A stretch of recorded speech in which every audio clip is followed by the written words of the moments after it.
கர்த்தருடைய பரிசுத்தமான நாமம் மகிமைப்படுவதாக. ஆசீர்வாதமான ஒரு நல்ல காலவேளையிலேயும் அனுதின மன்னா என்கிற வேத தியானத்தை பாளையங்கோட்டை இந்திய தேவ சபையிலிருந்து உங்களுக்கு வழங்குவதில் மிகுந்த சந்தோஷம். கர்த்தர் கிருபையாய் ஒரு நாளை கூட கூட்டி கொடுத்திருக்கிறார். ஆயுசு நாட்களில் ஆண்டவருக்கு நன்றி சொல்லுவோம். இந்த காலவேளையில் கர்த்தருடைய வார்த்தை நமக்காக தேவன் தருவாராக. நியாயாதிபதிகள் 14ஆம் அதிகாரத்தை இந்த நாளின் தியானத்துக்காக எடுத்துக்கொள்ளுங்கள். இந்த அதிகாரத்தில் மொத்தம் 20 வசனங்கள் இருக்கிறது. சிம்சோனை குறித்ததான சம்பவங்கள் இந்த அதிகாரத்தில் சொல்லப்பட்டிருக்கிறது. இந்த அதிகாரத்தில் 4வது வசனத்தில் இப்படி ஒரு வார்த்தை பயன்படுத்தப்பட்டிருக்கிறது. பெலிஸ்தரிடத்தில் குற்றம் கண்டுபிடிக்கும்படி இது கர்த்தருடைய செயல் என்று அவர்கள் பெற்றோர் உணராதிருந்தார்கள். கர்த்தருடைய செயல்களை நாம் உணர்ந்து கொள்ள வேண்டும். நம்ம வாழ்க்கையில் நடக்கிற காரியங்கள் இது கர்த்தரால் நடக்கிறதா, சத்துருவால் நடக்கிறதா, அல்லது நம்மால் நடக்கிறதா அப்படிங்கிறத முதல்ல புரிந்து கொள்ள வேண்டும். எல்லா காரியமே கர்த்தர் செய்கிறார் அப்படின்னு சொல்லிட்டு நம்ம இருந்துட முடியாது. சில நேரங்களில் நம்முடைய வாழ்க்கையில் சத்துருவும் செயல்படுவதை நாம் அறிந்திருக்க வேண்டும். கர்த்தர் செயல்படுவாரானால் நாம் அதையும் அறிந்திருக்க வேண்டும்.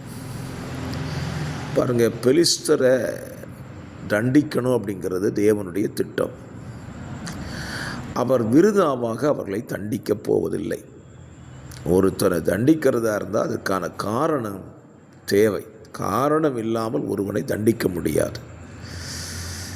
இப்போது ஆண்டவர் பெலிஸ்தரை தண்டிக்கும்படியாக சிம்சோன் ஒரு காரியத்தை தன் வாழ்க்கையிலே செய்கிறான். பெலிஸ்தரின் குமாரத்திகளில் ஒருத்தியை தனக்கு மனைவியாக்கி கொள்ளும்படி அவன் பெண் தேடி போகிறான். அந்த சம்பவம் அவன் வாழ்க்கையில் தோல்வியை கொண்டு வருகிறது. அந்த தோல்வி அவனுக்கு வந்ததுனால அதை வைத்து பெலிஸ்தரை அவன் நியாயம் தீர்த்து விடுகிறான். என்னை கேட்கிற அருமையான கர்த்தருடைய பிள்ளைகளே, நம்முடைய வாழ்க்கையிலையும் சத்துருவை அழிப்பதற்கு நாம் ஒரு முகாந்திரத்தை தேட வேண்டும். சும்மா போய் பிசாசிட்ட நம்ம மோதிட்டு இருக்க முடியாது. அவனை அழிப்பதற்கான தேவ செயலை நம்ம வாழ்க்கையில் கொண்டிருக்க வேண்டும். சிம்சோன் தன்னை பெலிஸ்தர்கள் அல்லது பெலிஸ்தரின் குமாரத்தினுடைய தகப்பன் தனக்கு பெண் கொடுக்காமல் போனதை வச்சு அவன் பெலிஸ்தர்களை சங்காரம் பண்ண தொடங்கிவிட்டான். ஆகவே இந்த காலவெளியில் ஒரு காரியத்தை நாம் புரிவோம். தேவ செயலை நாம் புரிந்து கொண்டு தேவன் எதற்காக நம்மை இப்படி நடத்துகிறார், அதிலே தேவனுடைய செயல் என்ன என்பதை நாம் புரிந்து கொண்டு ஒவ்வொரு நாளும் செயல்படுவோமானால் சத்துருவையும் நாம் அழித்து விடலாம். தேவ செயலையும் நாம் என்ன செய்து கொள்ளலாம், புரிந்து கொள்ளுகிறான். பல நேரத்தில் நம்ம வாழ்க்கையில் நடக்கிற சம்பவம் நமக்கே புரியாததாக இருக்கும். ஸ்தோத்திரம். என்னுடைய வாழ்க்கையில் நேற்றைக்கு திடீரென்று சொல்லி ஒரு பலவீனம். இந்த பலவீனம் ஏன் வந்துச்சு, எதுக்காக இப்படி வந்துச்சு ஒன்றும் புரியல. ஆண்டவர் கிருபையினாலே பலவீனத்தை மாற்றினார். இதெல்லாம் நடக்கும்போது நம்ம வாழ்க்கையில் ஒரு சின்ன அலசடி வருகிறது. நான் மைதானே சேவிக்கிறேன் ஆண்டவர், எனக்கு ஏன் இந்த பிரச்சனை? சில நேரத்தில் கர்த்தர் நம்முடைய வாழ்க்கையில் சிலவற்றை அனுமதிக்கிறார். அதிலேயும் தேவ செயலையும் தேவன் வெளிப்படுத்துகிறார்.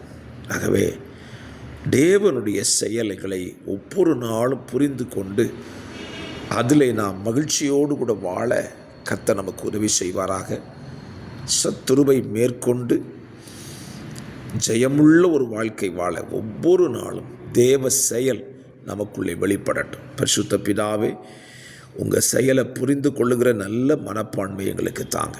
கிருபையில் மறையும் இயேசுவின் நாமத்தில் பிதாவே, ஆமென்.